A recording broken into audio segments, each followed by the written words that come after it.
Hi అండి, hello. మేము జర్మనీలో ఉంటాము. నా పేరు సురేఖ.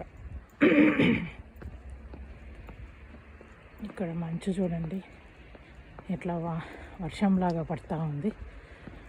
అంత తెల్లగా మంచు కప్పేసింది మొత్తం.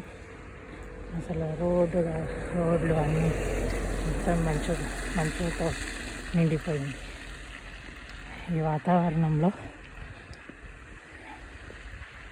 చాలా చల్లగా ఉంటుంది.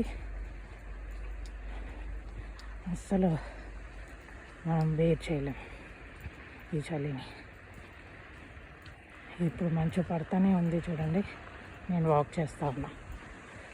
ఇలా ఉంటుంది ఇక్కడ జర్మనీలో వాతావరణం. అంత మంచు కంపేసి